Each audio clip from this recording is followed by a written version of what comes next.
Hello friends, Steve Stockton here with you. Welcome to our latest video.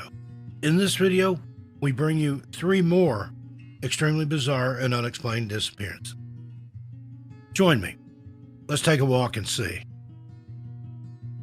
Now, on this channel, we talk a lot about the missing, and sometimes we get lucky enough to talk about the found. When someone goes missing, the first few hours are absolutely critical in determining where the person went or may have ended up. There are so many people who have gone missing and who have returned or been found alive who have had the most bizarre stories as to what happened to them while they were gone. At the end of the day, though, we are sure, regardless of what they may have been through, they and their loved ones are counting their blessings that they were ever found at all, especially with how mysterious the initial disappearance was in the first place. Now, be that as it may, there are other cases, like the ones we'll be discussing today, where not only did the person go missing under extremely strange and mysterious circumstances, even speculating as to what could have happened to them is near impossible. They all were there 1 minute and seemingly gone the next. While we may think we're used to this type of disappearance, considering even the name of this channel, guess again, because the cases we're going to go over in this episode do not take place in the woods or forest or in any national park. They happen in broad daylight, right out in the open. These types of disappearances, at least some may say, are even more terrifying and disconcerting because it seems as though what happens to them could happen to any one of us at any given time. Not that we even know what actually did happen to them. In this episode, we're bringing you just 3 cases, people, who could have very well legitimately just vanished into thin air, and by all accounts, seemingly did just that. First up, we have the strange case of Owen Parfett. When Owen Parfett would tell stories of his life as he sat in his wheelchair on his front porch in his old age, he would tell of so many wild adventures. He claimed to have bedded more women than he could count, participated in battles against pirates, and so many other tales that he seemed to be possibly a bit of a tall tale teller. He knew people who would sit and visit with him, though perhaps he was embellishing his youth a bit, but that never stopped Owen from weaving a great yarn for anyone who would listen. In the 1760s, Owen was crippled and said he owed that mostly to the glory days of his youth. In his old age, his favorite pastime was sitting out on his porch in his chair, talking to anyone who would stop to listen and just being in the fresh air and sunshine. Owen Parfett lived with his elderly sister, who was just a few years older than him, but who was able and willing to take him in and care for him as he could no longer do a lot of things for and by himself. They lived in a small cottage in a little village called Susanna in Shepton Mallet in southwest England. While there isn't much information as to what happened to the now 60-year-old man to turn him into a virtual cripple, it's said it weighed heavily on him, and he was once a vibrant and active man, not to mention fiercely independent. However, what happened to Owen could very well be called his final adventure, and it definitely had everyone talking. People are obviously still talking about it to this day, centuries later in fact, as per this video. This is a tale Owen himself would have loved to tell. Because of how long ago this all took place, the dates are also very hard to pin down. Some say it happened in July of 1763, and others say it went down during the summer of 1768. But regardless of the exact date, one thing is certain. Owen Parfett was there one moment and gone the very next, as if blinking an eye could cause someone to vanish into the air surrounding them. One warm evening in the summertime of either 1763 or 1768, Owen wanted to go outside and sit on his front porch. It was one of those days where people may actually wonder if anything bad could possibly happen. But on this day, something definitely did. Owen wanted to get out of his wheelchair and sit on one of the chairs his sister had on the front porch for days just like this. Because of his own inability to get himself out of his chair and into one of those on the porch, Owen's sister called on a neighbor to help her get him outside. He needed to be lifted and carried out onto the porch, and his elderly sister couldn't quite manage this all on her own, but she was more than willing to oblige her brother, and so she and the neighbor got Owen comfortably outside and into one of the chairs so he could catch some sun and breathe the fresh air. The neighbor conversed for a bit and then went on his way, and when Owen's sister turned to go inside, her brother was sitting comfortably and placidly in the porch chair. This was the last time she would ever see her brother. Across the road, within earshot of him, Owen could see some men working on a farm, and they could certainly see and hear him. Basically, if anyone approached Owen and tried doing him harm or abducting him, not only would his sister just inside the front door have heard, but it's certain that these laborers would have also not only seen but heard it all happen right away. But nobody saw or heard a thing when Owen suddenly disappeared. A storm was rolling in, and Owen's sister went back outside just a short time later to try and coax him back inside. The storm was said to be coming in quite quickly, and she was obviously concerned with her brother being caught out there on the chair, not able to move the bottom half of his body of his own accord. However, once she was outside and on the front porch where his brother had sat just a very short while ago, she noticed he was gone. Owen was nowhere in sight. The unnamed sister asked the farmhands if they had seen or heard anything, but they all said they hadn't, and she went about searching for him on the property. However improbable it was that Owen would have been anywhere other than that chair on the front porch due to his condition, it was a much more reasonable thought than if he had somehow up and vanished into thin air.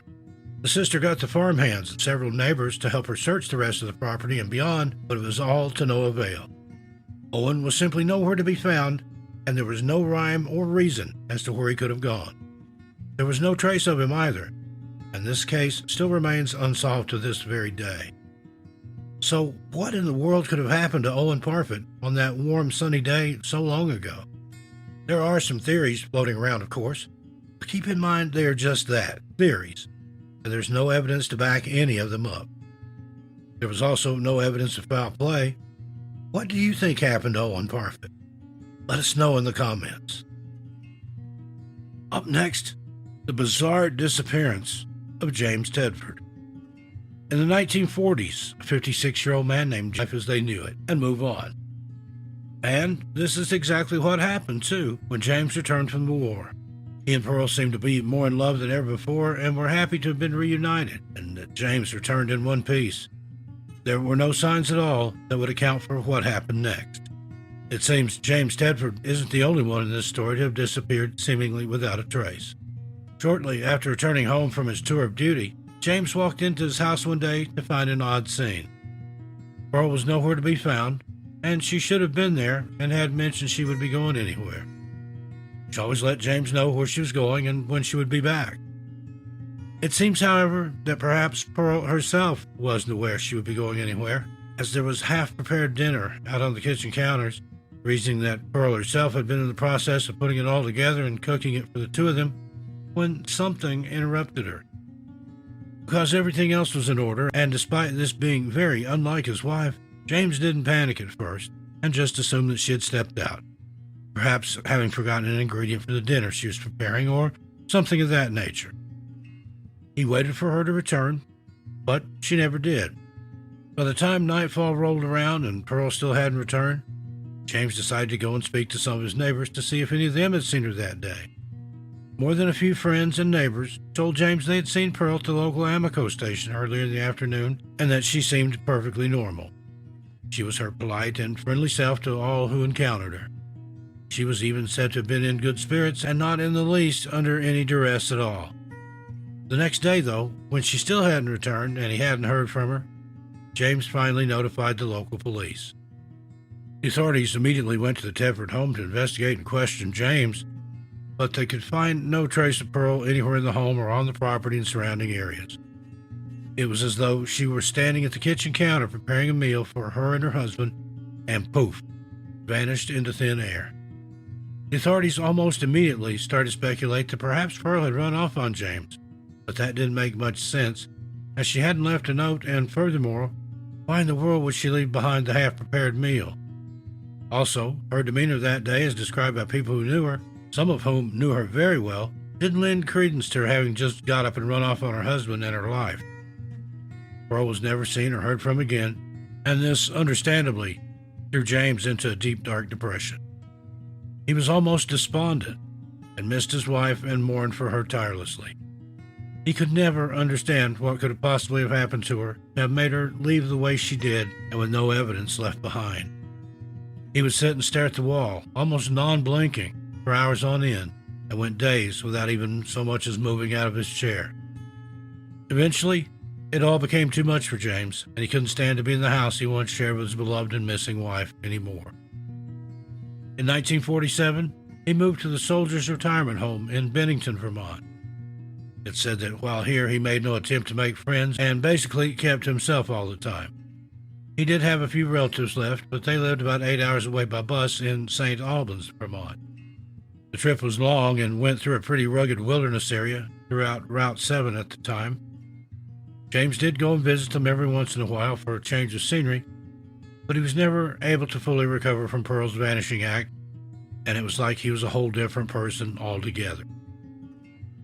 How terrible it was to have made it through 2 incredibly dangerous and terrifying and harsh tours of war, especially in those days, only to be personally ruined because of a mysterious tragedy with a mystery that can't be solved involving someone you love dearly. In December of 1949, some of James' relatives invited him to come and visit for a few days, and he agreed. James took the long trip and made it to his destination unharmed and, physically at least, in good health. It was the journey home, however, that would become another one of the mysteries of the so-called Bennington Triangle. It should be said that James Tedford, at least sincerely losing his beloved wife Pearl, was a sour and tempestuous, quiet man, and the passengers who rode in the bus with him that day, as he made his way back to the retirement home, said that was exactly as he seemed. Nothing was amiss as far as what the authorities could gather when they started investigating how James Tedford, an old veteran on a bus packed with people, could literally evaporate into thin air. But let's back up just a moment. James never returned to the retirement home, and his absence was immediately noticeable. The staff and some other residents knew when he was expected to be back, and grew immediately concerned when he didn't show up, because he was nothing if not punctual. The 15 other passengers on the bus that day and the bus driver confirmed he had gotten on the bus, and they even showed the investigators where James was sitting during the long trip back. All the cash he had on him at the time, his luggage, and all the rest of his belongings were left stowed away on the bus. The only thing that was missing was James. His belongings being left behind was more confirmation that he had in fact boarded the bus and took a seat. According to multiple witnesses, James was last seen sleeping in his seat on the bus and hadn't gotten off at any of the stops along the way. The bus driver attested to this and said he always took notice of the passengers who got off the bus at these stops, especially when there were only 15 of them on a bus that held many more seats.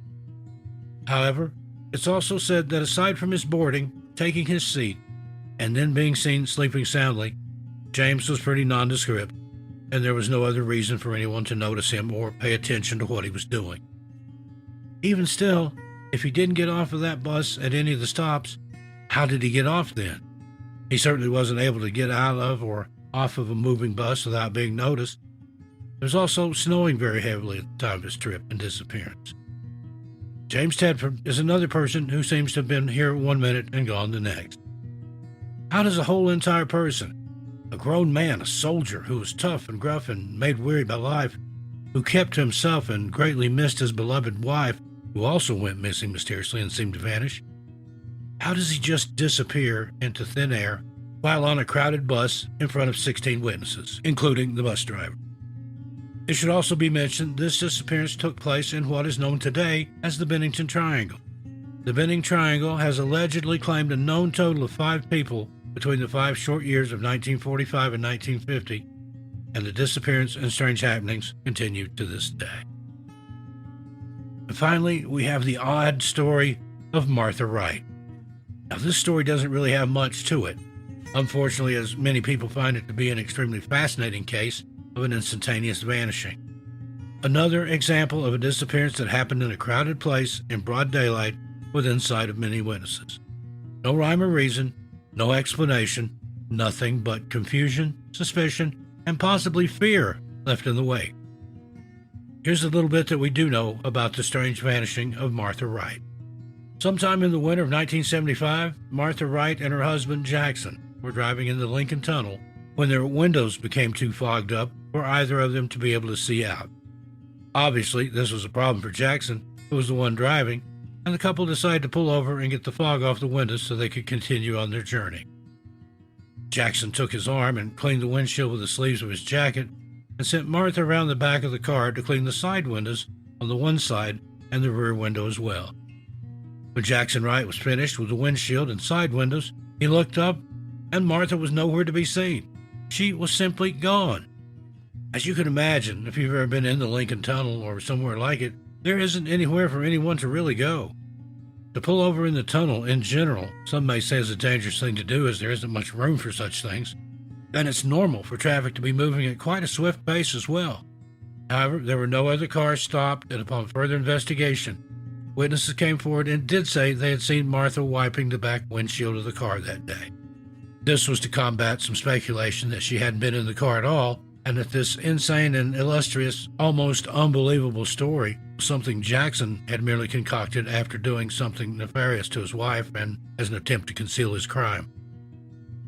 Some wonder, though, does it make sense that this suspicious and almost nonsensical story would be used to try and throw the police off the scent of a murder? It's unlikely, according to most people. Martha was never seen or heard from again, and most people to this day believe she disappeared. After all, wouldn't Jackson have been able to come up with something a bit more realistic than she vanished into thin air in plain sight of everyone driving by in the Lincoln Tunnel? Also, there were quite a few witnesses, as stated before, who claimed they had seen Martha there that day, at that time and in that spot in the tunnel, doing exactly what Jackson had said she was doing. She vanished and went into another dimension? Could she have been abducted by humans or even aliens? Or did she step into some sort of time glitch or glitch in the matrix, as we like to call it these days? We will most likely never know the answers, and our imaginations are left to run wild with theory and speculation, as most of us can't even imagine where she or any of the others we've discussed in this video could have gone. Well, friends, there you have it. What do you think of these strange and bizarre disappearances? I look forward to your comments, but please, as always, keep it friendly and respectful. Until we meet again, be good to yourselves and each other. Stay safe out there. Try not to disappear. As for me, I'll see you a little farther on down the trail. I'm Steve Stockton, and I'll talk to you next time. Tell your animals I said hi.